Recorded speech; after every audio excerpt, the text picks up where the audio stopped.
I never told my son the truth about who I was, not because I was ashamed, and not because I was hiding anything illegal, but because I wanted to see what kind of family he was marrying into when they believed I had nothing to offer. To him, I was just a quiet father with a simple house, an old sedan, and a job that sounded like paperwork and meetings. And I let that version of me stand. When he invited me to dinner with his wife's parents, I understood immediately that this was not about food or introductions. It was an evaluation. They wanted to know if I belonged at their table. That night they spoke about money influence and security as if those things defined a man's worth. They spoke carefully, politely, and with just enough contempt to make it clear where they thought I ranked. What they did not know was that my entire career had been built around seeing risk before it destroyed people's lives, and that silence, when used correctly, has a way of making others reveal more than they intend. I did not correct them. I did not defend myself. I watched. Because sometimes the most important truth is not who you are, but who others become when they think you are powerless. And by the time my son finally asked me who I really was, everything around him was already beginning to fall apart. Not because I touched anything, but because I didn't. I wake up before the sun most mornings. Not because an alarm tells me to, but because my body still runs on the schedule it learned back when raising a boy alone meant you did not get to sleep in. The house is quiet at that hour. The kind of quiet that settles into your bones. The refrigerator hums. The air conditioning clicks on and off. Somewhere down the street, a garbage truck groans like an old animal. I live in a plain neighborhood outside Plano, Texas. Nothing fancy. 2-car garages. Front lawns that look the same from one driveway to the next. A few kids on bicycles after school. People who wave when you pass them, and do not ask many questions if you keep your own yard cut and your trash cans pulled in on time. My house is older now the way I am. A little worn at the edges. A cabinet door that never quite closes right. A back fence that leans if you push on it. I fix what needs fixing. I let the rest be. The sedan in my driveway is a silver Toyota Camry that has seen more oil changes than road trips. It starts every time. That is what matters. Most men my age either try to look younger or they stop caring how they look at all. I land somewhere in the middle. I wear clean shirts, plain ones. I buy the same brand of work boots every few years because my feet know them. My watch is simple. My wallet is older than my son's marriage. None of it is meant to impress anyone. That is important because people do not know what to do with a man they cannot categorize. My son's name is Ryan. He is 34 now. Tall, quick-minded. The kind of man who looks like he belongs in a room even when he feels like he does not. He works in project management for a tech contractor in Dallas, the kind of job that comes with too many meetings and not enough quiet. He calls me most Sundays, usually around 6, after he and his wife have eaten, and the weekend starts to feel like it is slipping away. His wife is Emily Parker, 32, marketing sharp, and polite in a way that feels practiced. She has a good heart. I have seen it in small moments. The way she thanks a waiter and actually looks him in the eye. The way she remembers details most people forget. The way she stands a little straighter when her parents speak like she is bracing for impact. That is the part she does not say out loud. Emily's parents are Thomas and Susan Parker. They live in Frisco behind gates and trimmed hedges in a house that looks like it was designed to be photographed. Thomas calls himself a self-made man. He probably is in his own version of the story. Susan manages the money and the tone of every room she walks into. They are not cruel people, not in the obvious way. They are just the kind of people who measure the world in numbers. Property values, school rankings, vacation photos, connections. And because they measure the world that way, they assume everyone else does too. Ryan has never asked what I really do for a living. When he was a kid, he knew I went to work early and came home tired. He knew I paid the bills. He knew food showed up in the fridge and the lights stayed on. That was enough for him then. In adulthood, he kept the same habit. He calls to check on me. He tells me about his week. He asks if I need anything from the store. He does not ask what is in my bank account or what title sits under my name on an email signature. Part of that is respect. Part of it is discomfort. I know my son. I know the way his voice tightens when he thinks a subject could turn awkward. I know how he changes the topic when a friend's father is mentioned, or when someone talks about retirement and investments. It is not that Ryan is ashamed of me. Not exactly. It is more that he has built a picture of who I am, and he does not want to risk being wrong about it. I do not blame him. A man likes to think he understands his father. It makes the world feel steadier. I also made choices that encouraged that picture. I never told him I was promoted to senior director at my firm. I never told him my compensation crossed into a level that would make his in-laws suddenly speak to me differently.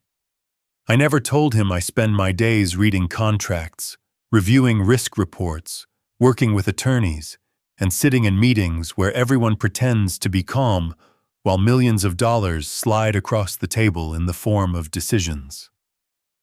I work in compliance and risk oversight for a national logistics company headquartered in downtown Dallas. My job is not glamorous. It is not the kind of work that gets applause. It is the work that keeps a company from bleeding out in silence. People do not notice you when you are good at it. They only notice when you fail. That fits me fine. The reason I kept my life simple is not because I am trying to play some noble game. It is because I learned early that money changes the temperature in a room. It changes how people listen. It changes how they forgive. It changes what they want from you. I learned that lesson the hard way. My wife Claire died in 2016. Cancer. The kind that eats quietly and leaves you standing there afterward feeling foolish for thinking you could bargain with God. Ryan was 26 then, old enough to understand death, young enough to still believe the world is fair if you work hard.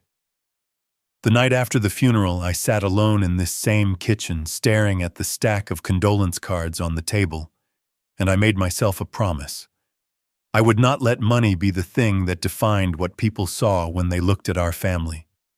Not after losing the one person who loved me without asking what I had. If Ryan built his life on the assumption that his father was ordinary, then he would have to build it on his own legs. He would have to marry for love, not for security. He would have to learn the dignity of work without thinking there was a net under him made of my paycheck. It was not punishment. It was protection. For him. For me. On Tuesday afternoon, my phone buzzed while I was at my desk, halfway through a vendor audit summary. I saw Ryan's name and felt that small tightening in my chest that parents never fully outgrow. No matter how old your child gets, part of you still expects a call to mean trouble. I answered, and he started with small talk that did not sound like small talk. He asked how I was doing. He asked if I had been eating right. He asked if my air conditioning was holding up in the heat. Then there was a pause, and I could hear him take a breath. Dad, Emily's parents are in town this week. They want to have dinner. A real dinner. They want to meet you properly. I asked him where. He said it was a steakhouse downtown, one of those places where the waiters wear pressed shirts and the menus are thicker than a newspaper. He named it like he was naming a test he hoped I would pass. I could have asked why now. They have been married 2 years. We have seen each other at holidays. But I already knew the answer. Meeting at Christmas is easy. Everyone plays their part. A dinner planned for the sole purpose of measuring someone is different. I asked him when, Friday night. I told him I would be there. He exhaled like he had been holding his breath. Then he said something that landed heavier than he intended. "Just Dad, you know how they are. They like things to look a certain way. So maybe just, dress nice." I looked down at my shirt, clean and pressed, and I felt something move inside me. Not anger, something quieter. Something like disappointment mixed with understanding. I told him I would dress appropriately. After we hung up, I sat still for a long time. I did not feel fear. I did not feel the excitement of a man waiting to prove something. I felt a tired kind of clarity. This was not about me winning anyone over. This was about learning who these people were when they believed I had nothing to offer them. I went home that evening and opened my closet. The suits hung there untouched like tools you keep for emergencies. I could have worn one and ended the whole problem before it started. I could have walked in looking like a man they would respect on sight. But respect that arrives because of fabric and labels is not respect. It is calculation. I chose a plain button-down shirt and clean slacks. I chose my older belt. I chose my everyday shoes. I stood in front of the mirror, adjusting my collar, and for a moment I saw Claire in my mind, the way she used to look at me when I tried to fuss over my appearance. She would smile, shake her head, and tell me I was already enough. That memory steadied me more than any tie ever could. When I turned off the light and climbed into bed, the house felt the same as always. Quiet. Safe. Honest. I lay there listening to the air conditioner kick on and off, and I thought about Ryan sitting across from his in-laws on Friday night, hoping his father would not embarrass him. I did not feel insulted. I felt something more complicated. I felt the weight of a lesson coming. And I knew, with the kind of certainty you only get from living long enough to see patterns repeat, that by the time that dinner ended, someone was going to see the truth. Maybe all of them. Maybe even my son. The restaurant sat just far enough from the heart of downtown to feel exclusive without trying too hard. Glass walls, dark wood lighting, soft enough to hide imperfections. I parked my car a couple blocks away where the streetlights flickered and the meters no longer mattered. I liked the walk.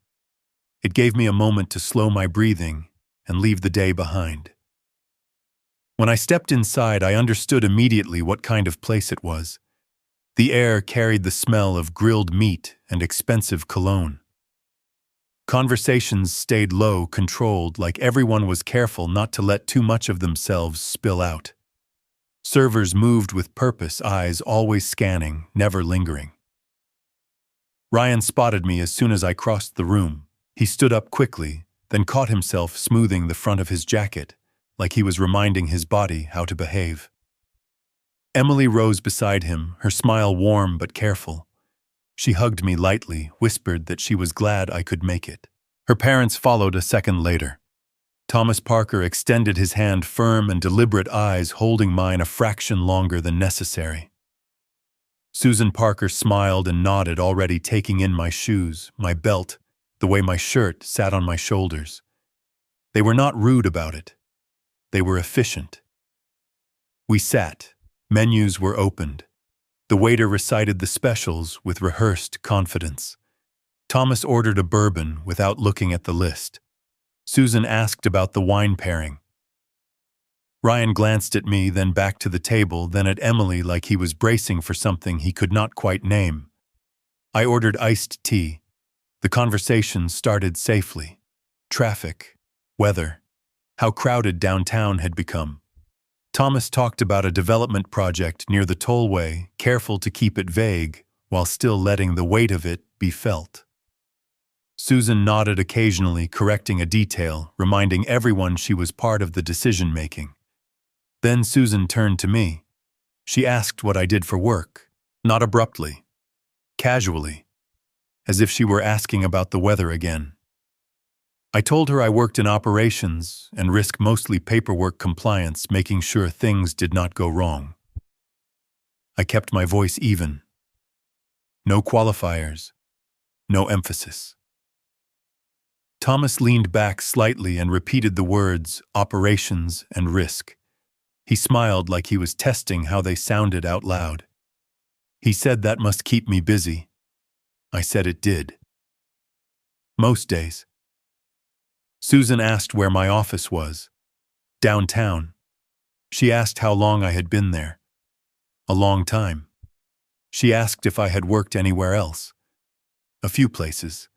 Nothing worth listing. Each question was polite, reasonable. But together they formed a shape, a picture they were slowly coloring in. Ryan shifted beside me. I noticed the way his jaw tightened when Susan asked where I lived. Plano, I said. She smiled and said it was nice out there, then asked how far the commute was, like distance itself carried meaning. Emily stayed quiet, hands folded in her lap. When she glanced at me, there was something apologetic in her eyes. Something like she already knew how this would go. The food arrived. Thick steaks cooked perfectly. Thomas commented on the quality. Susan mentioned how selective she was about restaurants. Ryan barely touched his plate at first. I ate slowly, tasting each bite, giving myself time to listen. As the meal went on, the questions softened into statements. Thomas spoke about family alignment, about how important it was for everyone to be on the same page, not just emotionally, but practically. He said money was not everything, but it did simplify things when expectations were clear. I nodded once. My chest tightened slightly, just enough that I noticed it. I took a slow breath and let it pass. He mentioned helping Ryan and Emily with a down payment someday. Not as an offer, but as a demonstration. Susan added that they believed in giving their children a strong foundation, provided everyone involved understood the responsibilities that came with it. I looked at Ryan then. He was staring at his plate fork resting between his fingers. He did not speak. That silence landed harder than anything Thomas said. Thomas smiled and said families should avoid misunderstandings about finances early on. It saved trouble later. He laughed softly, like this was a lesson everyone learned eventually. I understood what he meant. I also understood what he was really saying. This was a line being drawn. I said I agreed that clarity mattered, that respect mattered too, that people did the best they could with what they had. My voice stayed calm, measured. Susan studied my face, then my hands. She smiled again and said, "Of course." The word sounded finished. The rest of the dinner passed without incident. Conversation drifted to travel to restaurants in Napa, to a vacation they had taken last spring. Emily asked me about my yard. I told her I grew tomatoes most summers. Her smile then was different, unforced, real. When the check arrived, Thomas reached for it immediately. He slid his card into the folder without hesitation, already rising from his chair. I did not stop him. There was nothing to prove in that moment. Outside, the night was warm and still. The valet brought their car around, polished and new. Susan hugged me lightly. Emily thanked me again for coming. Ryan hugged me longer than necessary, his arms tight around my shoulders like he was holding on to something he did not yet understand. I walked back toward my car alone. The pavement was uneven under my shoes. Familiar. Steady. As I drove home, I did not feel angry. I did not feel embarrassed. I felt sorted. They had placed me where they needed me to be so the rest of their world could stay balanced. A polite presence. A background figure. Someone to acknowledge but not consult. What stayed with me was not what Thomas had said. It was what Ryan had not. By the time I pulled into my driveway and shut off the engine, I knew this dinner was not an ending. It was the first clear step toward something that could no longer be ignored. And for the first time, I wondered how long silence could keep doing the work I had asked of it. Silence had been my tool for so long that I sometimes forgot it could become a lesson, and not always the one I intended to teach. I stood in the kitchen for a while after getting home, the lights off the room lit only by the glow from the street outside. The house was still. It always was at that hour. No television, no voices, no sense of being watched or measured. Just space to think, which can be a gift or a burden depending on what you bring into it. Ryan's face kept returning to me, not the polite smile he wore at the table, but the way he looked down when his father-in-law talked about money and foundations.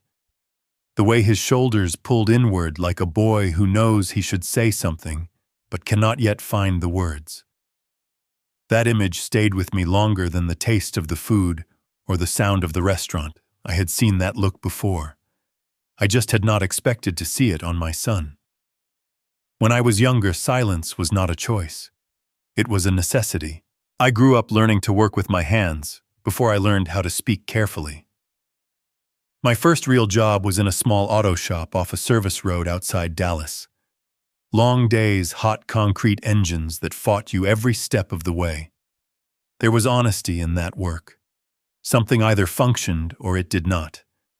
No one cared about your opinions. They cared if you fixed the problem. Later, when Ryan was born and the bills started piling up, I took a job driving deliveries for a parts supplier. Early mornings, late nights, rain pounding on the windshield while traffic crawled. I learned routes by memory, loading docks by instinct. I learned how invisible you become when your job is to move things from one place to another without being noticed. People spoke around you, not to you. They talked business while you waited. They assumed you had no stake beyond the moment in front of you. At the time, I thought that was simply how the world worked. It was not until I moved into logistics management that I realized invisibility could be useful.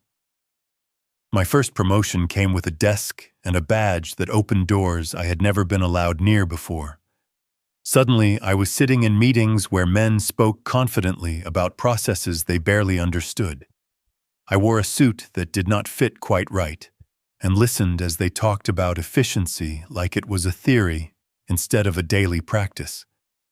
When I spoke up early on, people nodded politely and then continued as if I had not said anything. I noticed where their eyes went, to my hands, to the wear on my shoes, to anything that confirmed the story they had already written about me. So I stopped trying to interrupt it. I learned to listen. I learned to take notes. I learned the language they respected. Risk, exposure, liability, compliance. Words that carried weight, not because they were dramatic, but because they were expensive to ignore. Over time, my silence changed shape. It stopped being the absence of a voice and became a way of gathering information. I let people talk themselves into corners. I let assumptions reveal weaknesses.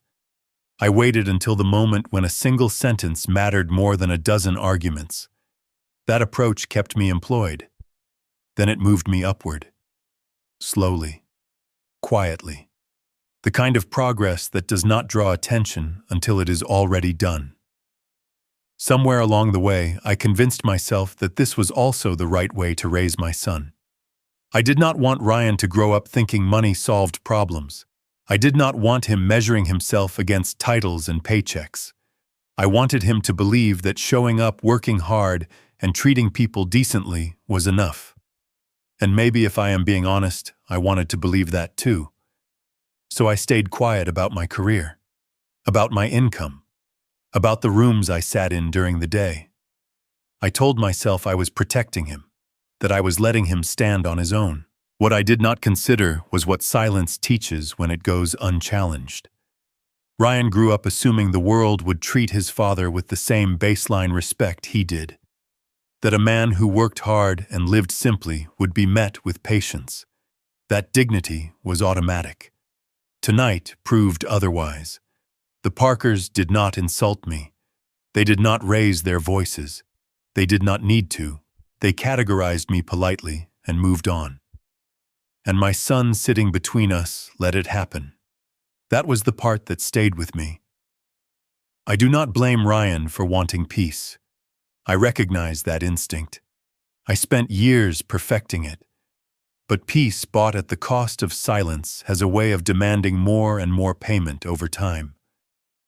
Standing there in the kitchen, I realized something that unsettled me more than anything Thomas Parker had said. By staying quiet all these years, I had taught my son how to endure being diminished, not how to respond to it. That thought carried weight, the kind that settles in your chest and does not move easily.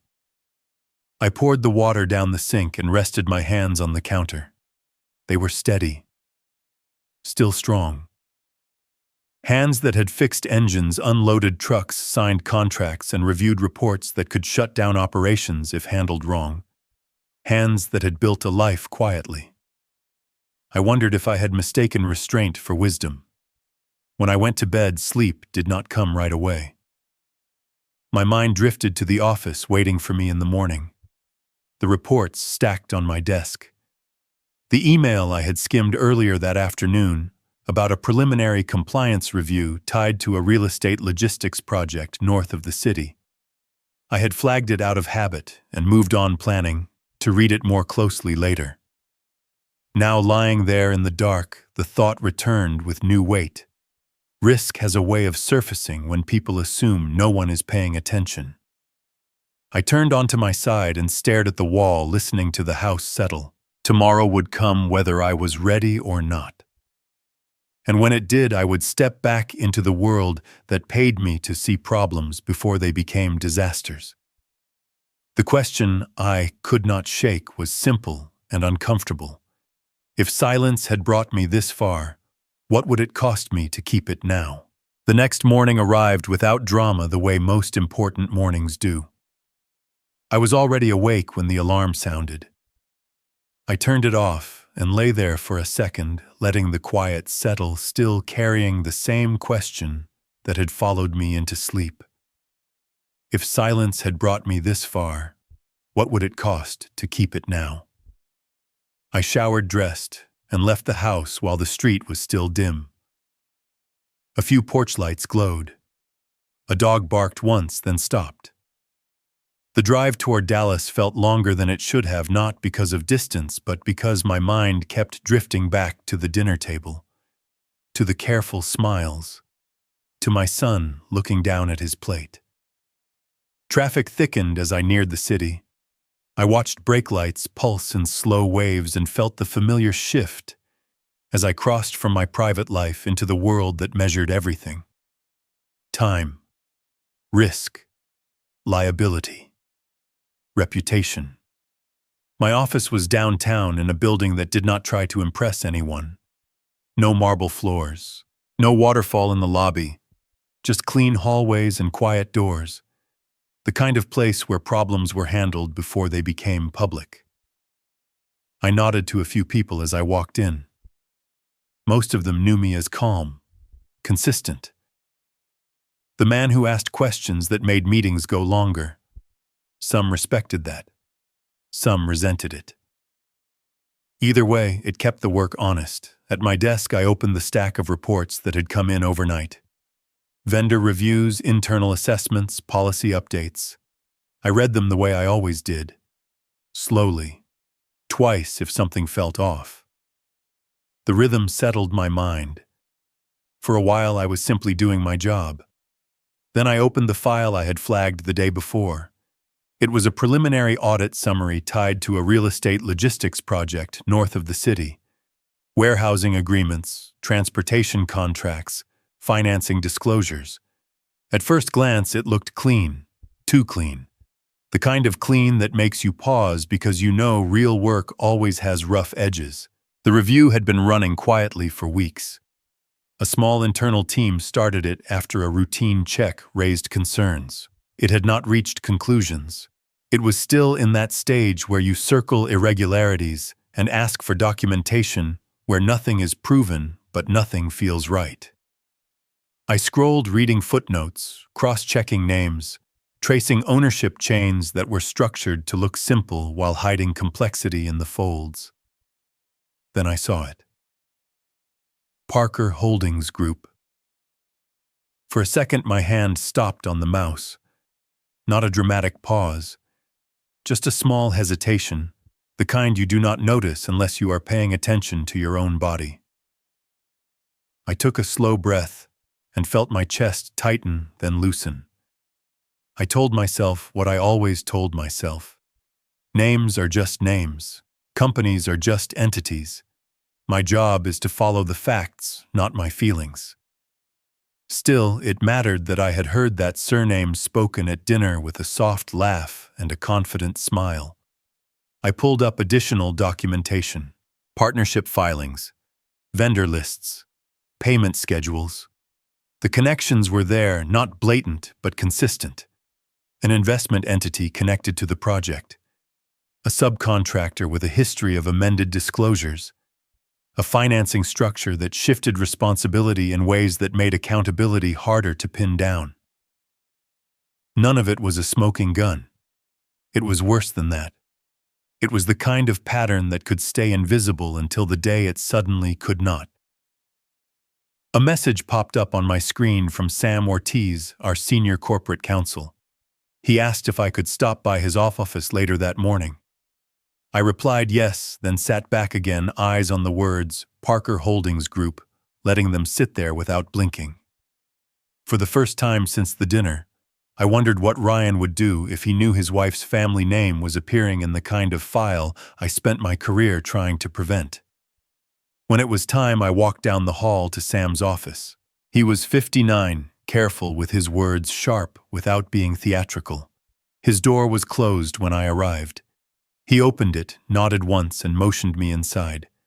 His desk was clean except for a single folder placed face down. He always did that when he did not want anyone walking by to see the label. He waited until I sat before he spoke. He asked if I had reviewed the audit summary. I told him I had. He asked if anything stood out. I said the ownership connection did. Sam did not look surprised. He simply nodded the way a man nods when he has been waiting for you to catch up to something he already knows. He said the review was still preliminary. No findings had been finalized. No accusations had been made.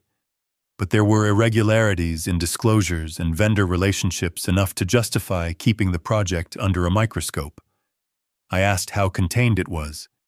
He said, as contained as possible for now. Internal only. Need to know. The last thing they wanted was a leak that turned suspicion into gossip.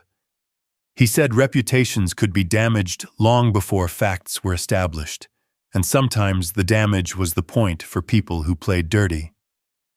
I told him I understood. He said they needed me to keep my notes within the review team. He said the process had to stay clean. No personal involvement. No side conversations. No hint that anyone on the team had a conflict of interest. I felt a flicker in my stomach at the words conflict of interest. Not because I had done anything wrong, but because I suddenly saw how narrow the line could become. I told him I would keep it contained. As I stood to leave, he said something quietly, almost like an aside, but it landed hard. He said these cases rarely stayed quiet forever. He did not say the Parker name. He did not need to. Back at my desk, I tried to return to the rhythm of work. Emails, reports, a call with a regional manager about a vendor that kept missing documentation deadlines, a quick check-in with a junior analyst who looked nervous before a presentation. I reminded her to stick to the facts, to let the numbers speak, to breathe before she answered questions. She thanked me and left, and I watched her go, thinking about how much of my career had been built on that same advice. Stick to the facts. Let the process work. By late afternoon, the city outside my window had turned the color of dull steel. I looked at the audit file again. Parker Holdings Group. The letters did not change, but the meaning did. If this review escalated, it would not just affect investors and contracts. It would reach living rooms, dinner tables, holidays, my son's marriage, and I was being asked to stay silent. That was the part that sat in my chest as I packed up to leave. Silence at home had been a strategy. Silence at work was a requirement. I had always believed those two kinds of silence lived in different worlds. Now they were starting to overlap. On my way out, my phone buzzed. A short email from Sam. Keep everything internal. No updates outside the review team until further notice. He added a line at the end, almost courteous. Thank you for your discretion. I stared at that last sentence a little longer than I needed to. Discretion was what I was good at. It was what people trusted me for. It was what my son had watched me practice his entire life. Driving home, the headlights of oncoming cars blurred into bright streaks. I pulled into my driveway and sat with the engine running, hands resting on the steering wheel, listening to the quiet tick of the dashboard as it cooled. I could keep this contained. I could do exactly what I had been asked. I could let the process move forward slow and methodical, like a train that does not care who is standing too close to the tracks. But as I looked at my dark house, I knew something I had not wanted to admit. If this reached Ryan without warning, and my silence would not look like discipline, it would look like betrayal. And I was not sure which cost would be higher. The next few days moved the way they always did when you are trying to pretend two worlds do not touch. Work during the day, quiet at night, the steady routine that makes you believe you can keep things separate if you stay disciplined enough. I told myself I would wait. I told myself the audit process needed time and my son's life needed peace. I kept my mouth shut and did my job the way I always had. Then Ryan called on Thursday. He asked if I could come over Sunday afternoon. Emily's parents were hosting. Nothing formal, he said. Just lunch. A chance to spend time together. His voice had that careful tone again, the one he uses when he wants something to go smoothly. I could almost hear him choosing each word like he was stepping across a creek on slick stones. I told him I would be there. Sunday came hot and bright.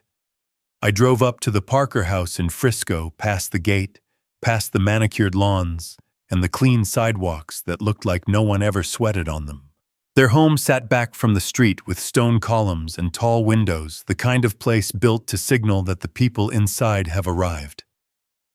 Emily opened the door before I reached it. She smiled, genuine but a little tense, and stepped aside to let me in. The house smelled like citrus cleaner and something roasted. Music played softly from speakers, the kind of playlist that never risks offending anyone. Thomas came in from the living room with the same measured confidence he wore at the restaurant. Susan followed, dressed like it was a brunch photo shoot, even though it was just family. They greeted me warmly enough. That was not the problem. The problem was the way warmth can be used as a cover. Ryan stood near the kitchen island with a drink in his hand, watching faces, tracking moods, trying to keep the air calm. Emily moved around quietly, setting plates, checking on things the way a person does when they have learned that small tasks can keep bigger storms from forming. We sat in the backyard under a shaded patio. The furniture was expensive but intentionally comfortable, like a showroom designed to look like a home.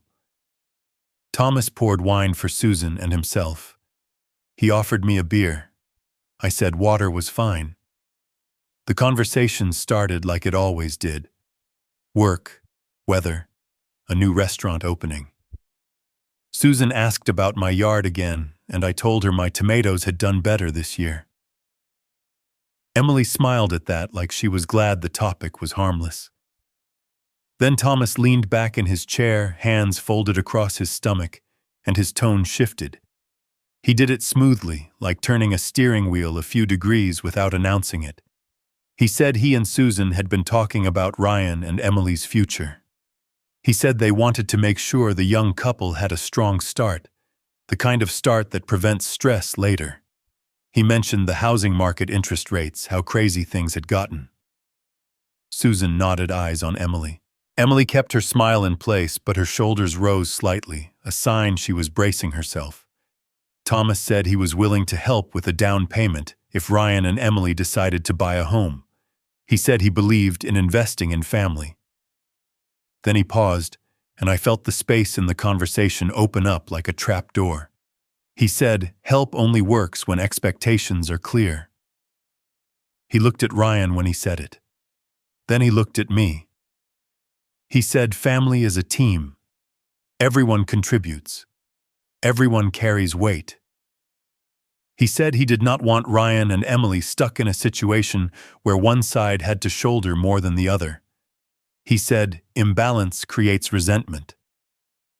Susan added that she had seen it happen. She said it quietly, like a warning delivered as concern. I took a slow breath. The urge to respond immediately rose in me, then settled. I had spent a lifetime learning how to pause before speaking, how to let a room show its intentions. I asked what expectations he meant. Thomas smiled as if he appreciated the question. He said practical things: support, resources, a safety net. He said Ryan and Emily deserved to know what they could count on from both sides of the family. He said it like he was being fair. Ryan stared at his glass. His thumb rubbed the edge of it over and over, a small, nervous habit I had not seen since he was a teenager. Susan asked me if I had thought about retirement. She asked if I had savings set aside. She asked if I planned to stay in my house long term. Each question sounded reasonable on its own. Together they felt like an inspection.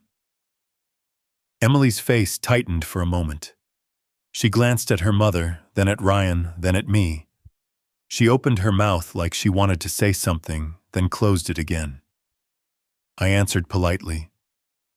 I said I had plans. I said I was comfortable. I said I was not looking for anyone to take care of me. Thomas nodded as if those words confirmed something. He said he admired independence. Then he said something that made the air change. He said Ryan is a good man. He said he works hard. He said he has a future. Then he looked at me and said, "A father's role is to strengthen that future, not just emotionally, but materially." He said a father should be able to protect his son from being vulnerable. He paused again, and his smile faded just slightly. He said with a calm voice and a polite face that I did not seem like a man with much leverage. He said he hoped Ryan would not end up carrying responsibilities alone because his father could not. For a second, I felt my body respond before my mind did. A tightness in my throat. A heat behind my ribs. Not rage. Something older. The feeling of being measured by a man who assumes you cannot measure back. I looked at Ryan. He did not look up. He did not say, "That's my dad." He did not say, "Watch your mouth." He did not even say, "Let's change the subject." He stayed silent. That silence landed like a slap, not because Ryan meant it that way, but because I recognized it. It was the same kind of silence I had used for years to survive rooms that did not want me speaking. The difference was that this room did not just dismiss me. It used my son's quiet as proof that it had the right to. Emily's hands tightened around her napkin. She looked at her father and said softly that maybe this was not the time. Thomas waved it off, smiling again, saying he was only being honest. Susan reached across the table and touched Emily's wrist, a small gesture that looked like comfort, but felt like control.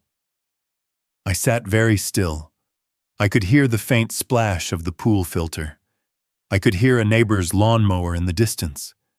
The world kept going while something important shifted at this table. This was not about money anymore. It never had been, not really. This was about respect.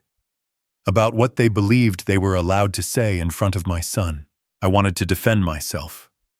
I could have. I could have explained my career, my position, the fact that I had done more than turn wrenches and live quietly.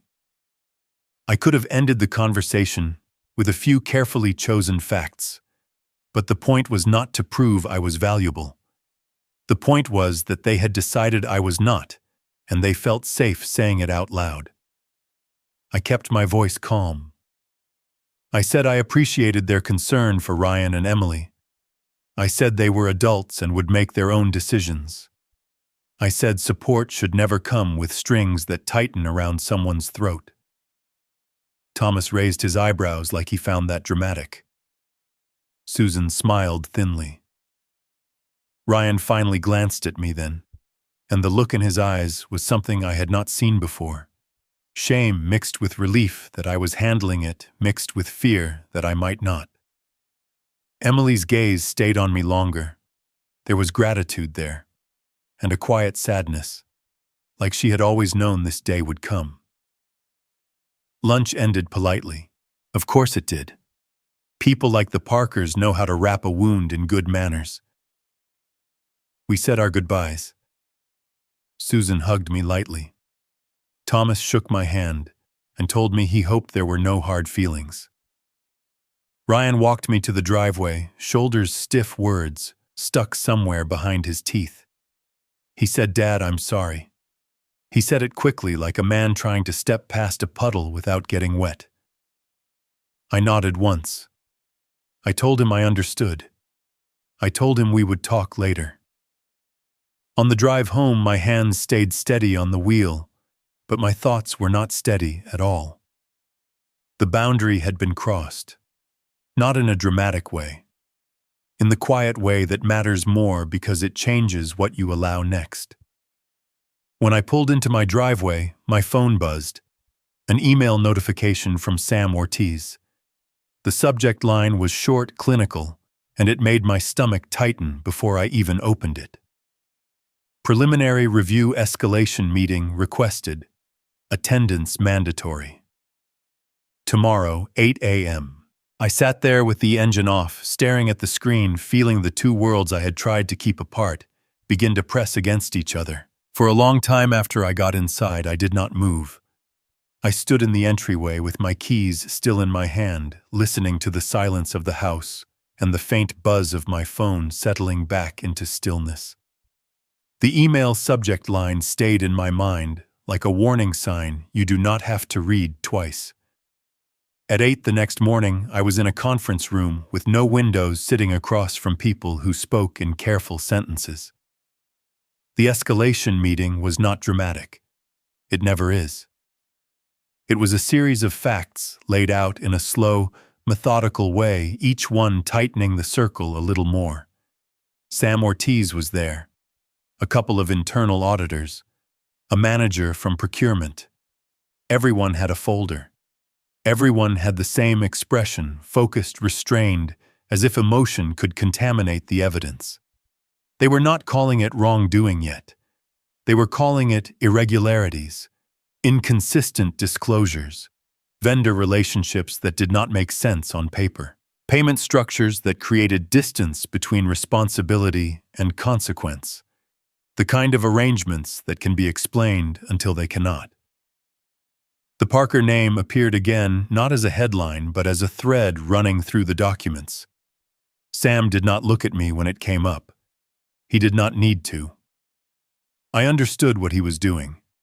Keeping the process clean, keeping me clean. Before the meeting ended, Sam said the review would remain internal, but the risk profile had changed. They would need to request more documentation from the investment entity and certain subcontractors. That meant emails, calls, people asking questions that no one liked answering.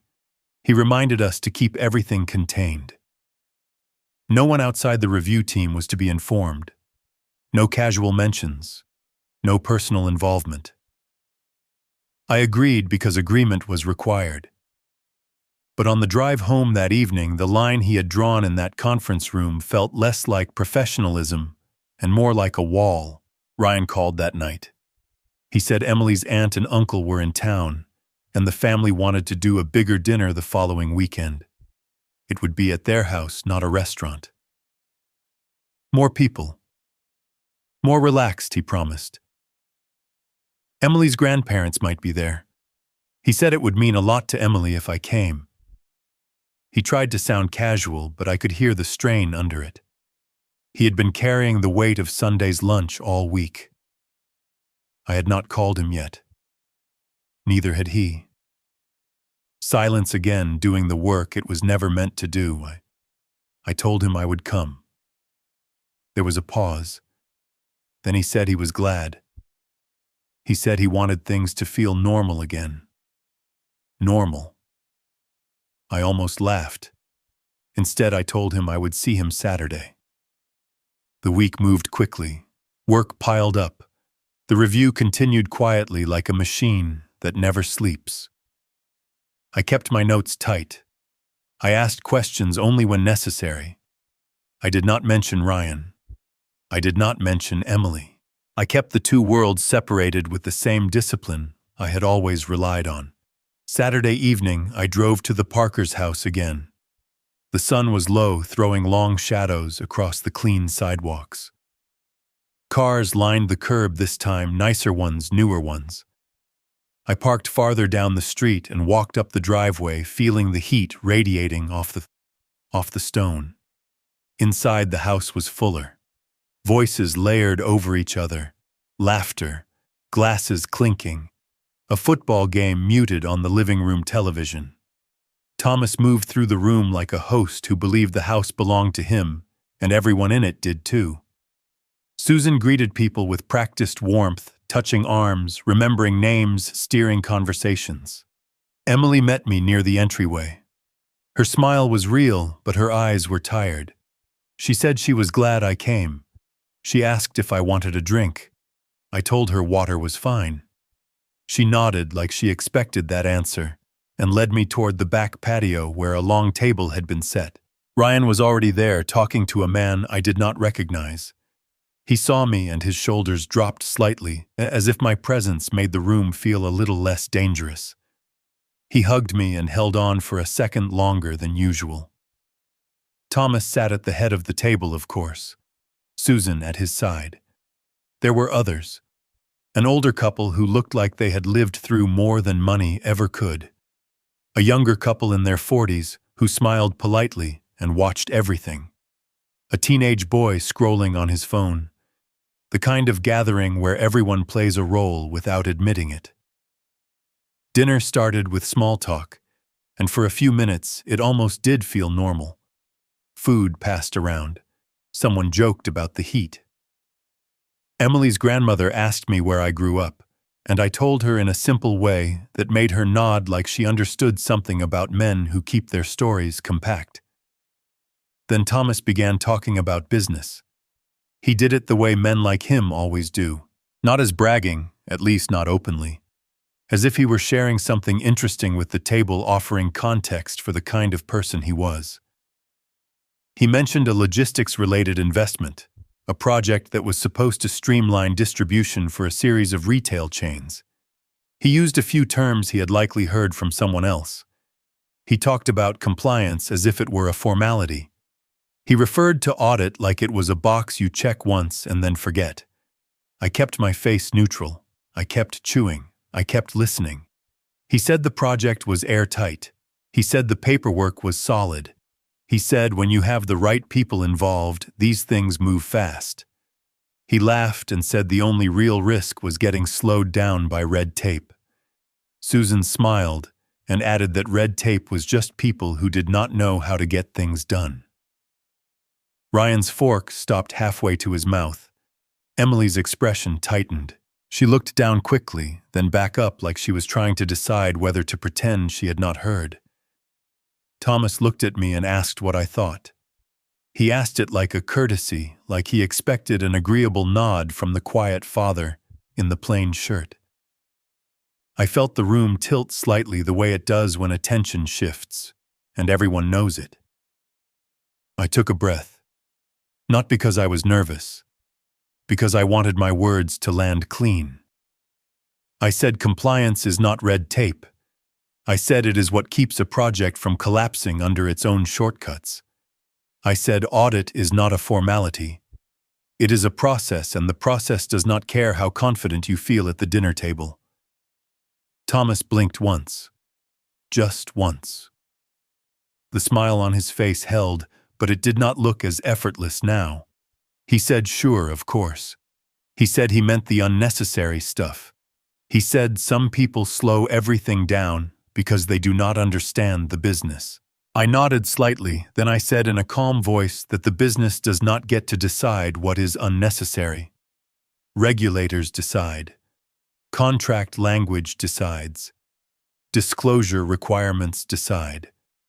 And auditors, the ones who know what they are doing, decide whether the story on paper matches the story in reality. The table went quiet. Not fully silent, but close. The clinking stopped. Someone shifted in their chair. Emily's grandmother looked at me with interest now, as if she had been waiting for something like this. Susan's eyes narrowed just a fraction, then smoothed back into a polite expression. Ryan stared at me, confusion mixing with something else. Respect, maybe. Or shock. I could see him recalibrating as if he had just realized the man he grew up with was not the whole man. Thomas cleared his throat and asked casually where I had picked up those terms. He said it with a laugh, trying to pull the tension back into something lighter. I set my napkin down slowly and said I work with audit and compliance every day. I said I have for a long time. I said I am used to reading contracts and risk disclosures, and I have seen what happens when people treat rules like suggestions. I did not say my title. I did not say my salary. I did not threaten anything. I simply let the truth sit in the middle of the table. Thomas's jaw tightened. Not dramatically, just enough that I noticed. He smiled again, but this time it was a smile that had to work for its place. Susan looked at me differently. Not warmer, more cautious. Ryan swallowed hard like he was trying to find his footing. Emily's eyes flicked to me and stayed there for a moment, gratitude plain on her face. For the rest of the meal, Thomas talked less. He listened more. The conversation moved away from business. People returned to safer topics. The football game ended and someone changed the channel to music. Plates were cleared. Dessert was offered. But the room had shifted. It was subtle, and it was real. They could not put me back into the box they had built so easily. As I stood to leave, Thomas shook my hand longer than usual. His grip was still firm, but now it felt like he was measuring something new. He told me he hoped I had not taken anything the wrong way. He said he respected men who understood the details. I told him I always understood the details. Driving home, I kept both hands on the wheel. The night air was cooler, and the road was mostly empty. I should have felt satisfied.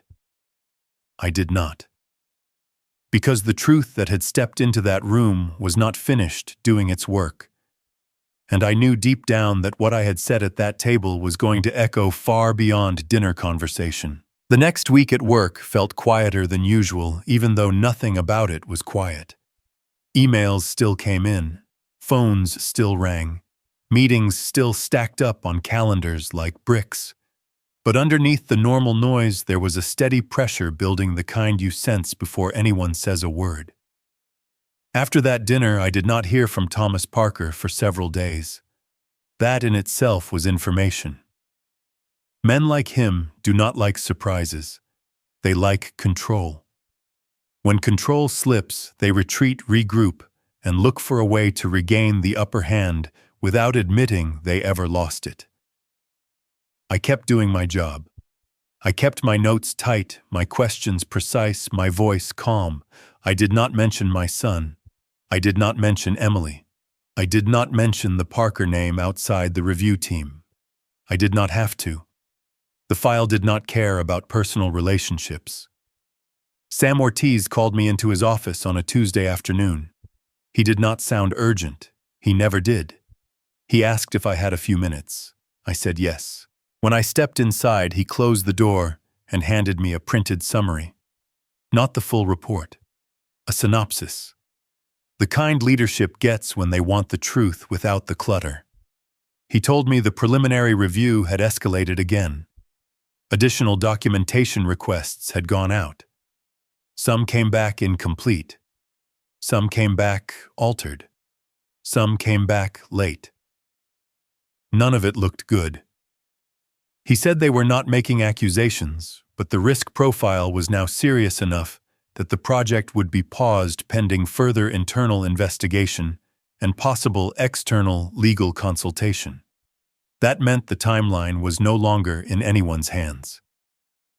I read the summary quietly. My eyes moved over lines that most people would not understand.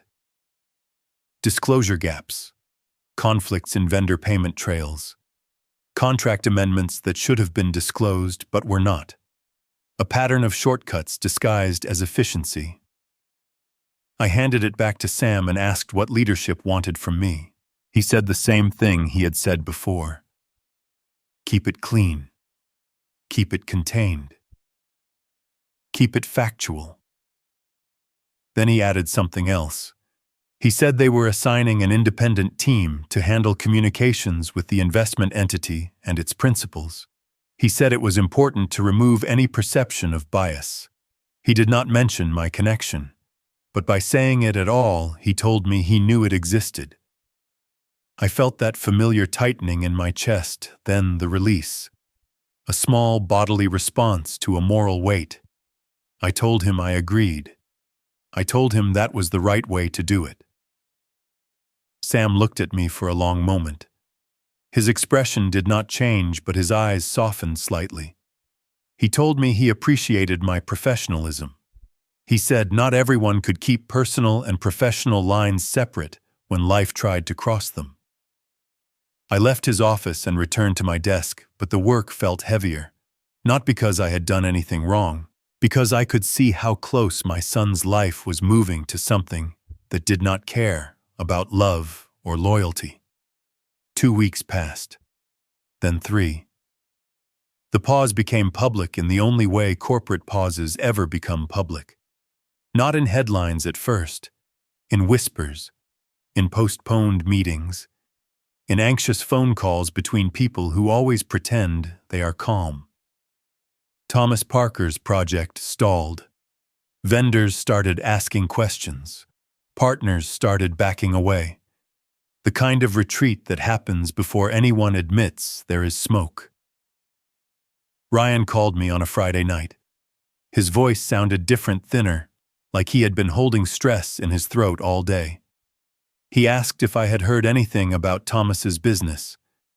I did not answer immediately. I walked to the kitchen and looked out the window at my dark backyard. I felt the line Sam had drawn. Keep it clean. Keep it contained. I asked Ryan what he had heard. He said Thomas had been short-tempered all week. He said meetings were being canceled. He said Emily came home from her parents' house looking shaken. He said Susan told Emily they should not worry, it was just paperwork, just timing, but the way she said it did not match her eyes. Ryan paused, then asked me quietly if I knew anything about audits, about compliance, about why a project might suddenly freeze. I could hear the fear under his question. Not fear for Thomas, fear for Emily. Fear that his marriage was about to be pulled into someone else's consequences. I told him the truth I was allowed to tell. I said sometimes projects pause when documentation does not align. I said sometimes the pause is temporary. I said sometimes it becomes something else. I did not mention names. I did not mention the file. I did not mention my involvement. Ryan asked if it meant legal trouble. I told him it could mean anything depending on the facts. I told him not to speculate. I told him to take care of his wife and keep his own house steady. He went quiet for a moment. Then he asked me in a voice that was almost a whisper, "Dad, how do you always sound so calm?" I wanted to tell him the answer was practice. The answer was years of swallowing what I felt and calling it discipline. The answer was that calm is sometimes just a mask you put on because you do not know what else to do. Instead, I told him I was calm because panic never fixes anything.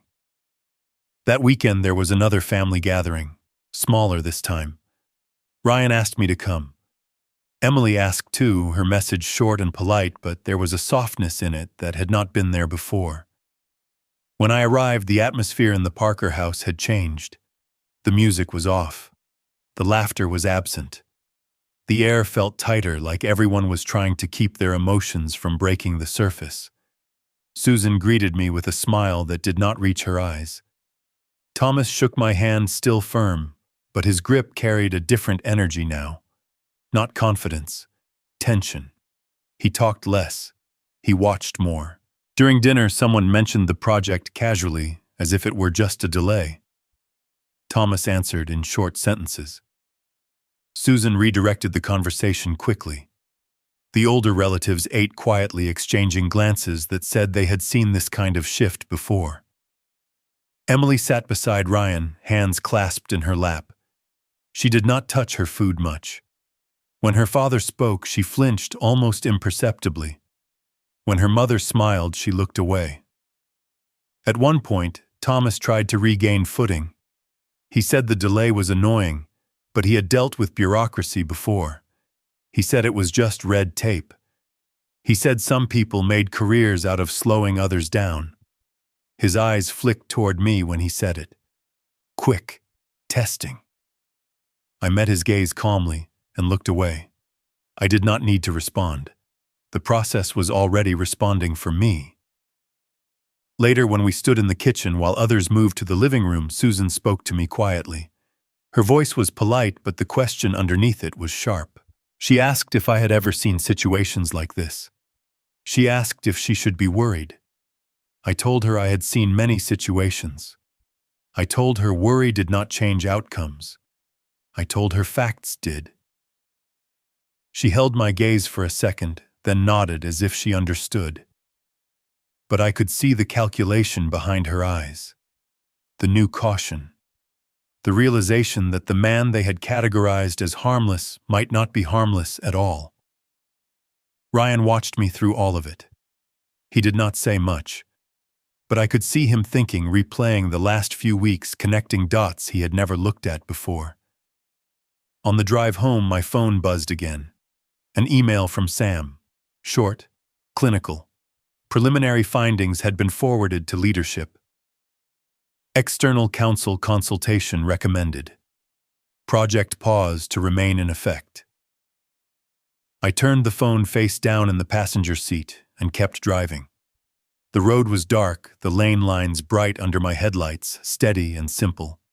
I did not feel satisfaction. I did not feel victory. I felt a kind of grim balance returning the way it does when consequences finally catch up to choices. And I knew the hardest part was still ahead, because sooner or later Ryan would ask the one question I had been avoiding for years. Not about Thomas. Not about audits. About me. The question did not come that night. Not right away. I went through the next day the way I always do. Coffee. Emails.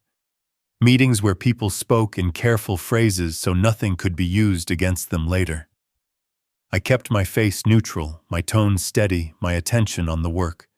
But the thought of Ryan kept sitting in the back of my mind like a weight you cannot shift. On Tuesday evening, he called and asked if I could come by after work. Just me. He said Emily was at her parents' place. He said he needed to talk. I drove north to his townhouse parked in the guest spot and walked up the short path to his front door. The porch light was on. The place looked tidy in a way that felt forced, like he had cleaned because he did not know what else to do with his hands. Ryan opened the door before I knocked. He looked tired. Not from work. From thinking. Inside, the television was off. No background noise. He had 2 glasses on the counter and a bottle of whiskey I knew he rarely touched. He offered me a drink. I told him water was fine. He nodded like he expected that too. We sat at his kitchen table. Same table where I had watched him eat cereal when he was a kid, back when our world was smaller and simpler. He folded his hands, then unfolded them, then folded them again. He started by saying he was sorry. Not just for what happened at his in-laws' house, but for all of it. For how he froze. For how he looked away. For how he let someone speak about me like I was a problem that needed managing. I listened without interrupting. I let him finish. Then he finally asked the question I had been waiting for. He said, "Dad, what do you actually do?" I could have answered with my title. Senior Director. Risk Oversight. Compliance. All the words that make people straighten their posture. But that was not what he needed. He was not asking for a resume. He was asking why he had misread his own father. I told him I work in compliance and risk for a national logistics firm downtown. I told him I spend my days reading contracts, reviewing disclosure requirements, and making sure projects do not fall apart because someone decided rules were optional.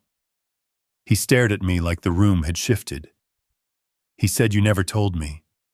I said, "I never lied to you. I just did not fill in the blanks." He leaned back in his chair and rubbed his face with both hands. When he lowered them, his eyes were wet, but he was holding himself together. Ryan has always tried to be strong in a quiet way. Sometimes that strength shows up as stubbornness. Sometimes it shows up as shame. He asked why I kept it from him. I took a breath and told him the truth, the whole truth without dressing it up. I told him I did not hide my life to play games with anyone. I did not pretend to be simple to test his wife's family like some kind of trick. I stayed quiet because I wanted to know what people valued when they thought there was nothing to gain. I told him I wanted to understand the family he was stepping into. Not the smiles at Christmas. Not the polite talk at weddings. The real thing underneath. The part they show only when they believe you cannot affect them. Ryan swallowed hard. He said he felt like a fool. I told him he was not a fool. He was a man trying to keep peace in the wrong place. He asked if I knew about his father-in-law's project before that second dinner. I shook my head slowly. I told him the review had been underway for weeks before I ever saw the file, and even then I did not know how it would end. I told him I did not control the process. I did not steer it toward a conclusion. I did not even speak Thomas Parker's name in those meetings. I said the system moves on facts, and facts do not care who you are related to. Ryan stared down at the table for a long time. Then he said something that surprised me. He said he understood now why his father-in-law always sounded so confident. He said Thomas Parker spoke like rules were for other people, like money could smooth anything out. Ryan said he had admired that confidence at first. He thought it was strength. He looked up at me. He said, "I thought you were quiet because you had nothing to say." That sentence landed in my chest. Not because it was cruel, because it was honest. I nodded once. I told him I was quiet because I learned early that talking does not always protect you. I told him I used silence to survive rooms that did not want to hear me. Then I told him the part I had not admitted even to myself until recently. I told him I might have used it too long. I told him that by staying quiet in front of him, I had accidentally taught him that dignity is something you endure losing instead of something you defend. Ryan's jaw tightened. He looked angry for the moment, and I thought he might get defensive. Instead, he exhaled and nodded. He said he was the one who failed in that backyard. He said he heard his father-in-law speak about me like I was a burden, and he did nothing. He said he told himself he was keeping peace, but he knew the truth.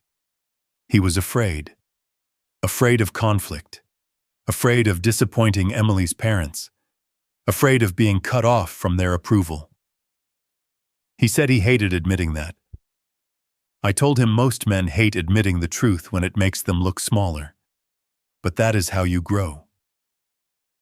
We sat there in silence for a moment. A different kind of silence. Not avoidance. Not surrender. Just a pause where something settles into place. Then I told him what I needed to say. I told him he did not owe anyone his self-respect, not for a down payment, not for an invitation into a nicer neighborhood, not for a seat at a table that only stays warm if you keep accepting insults. I told him I would not fight his in-laws. I would not insult them back.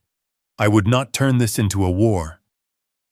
But I would set boundaries, and I expected him to set them too. Ryan asked what that meant. I said it meant no more conversations where my worth is measured, no more offers that come with strings, no more smiling through disrespect.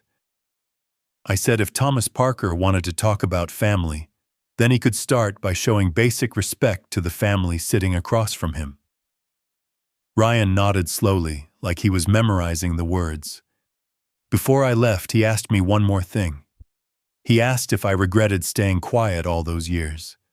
I thought about Claire, about Ryan at 8 years old sleeping on the couch with a baseball glove on his chest. About the nights I came home tired and said very little because I believed providing was the loudest language a father needed. I told him I do not regret living simply. I do not regret letting him stand on his own. But I do regret not teaching him sooner that silence is not always dignity. Sometimes it is permission. When I drove home, the night felt lighter. Not because the problems were solved. They were not. Thomas Parker's situation would unfold the way it would unfold. Emily would have to face her parents in a new way. Ryan would have to find his spine and keep it. But something important had changed. My son had finally seen me clearly, not as the harmless man people tried to categorize, but as a father who chose quiet for a reason and who could choose differently when it mattered. There are things that only come into view when someone believes you have nothing. That is when people reveal themselves. That is when you learn what kind of room you are standing in. If you have ever been measured by someone who thought you could not measure back, I want to hear what you did next. Leave a comment and tell me the moment you realized silence was no longer neutral.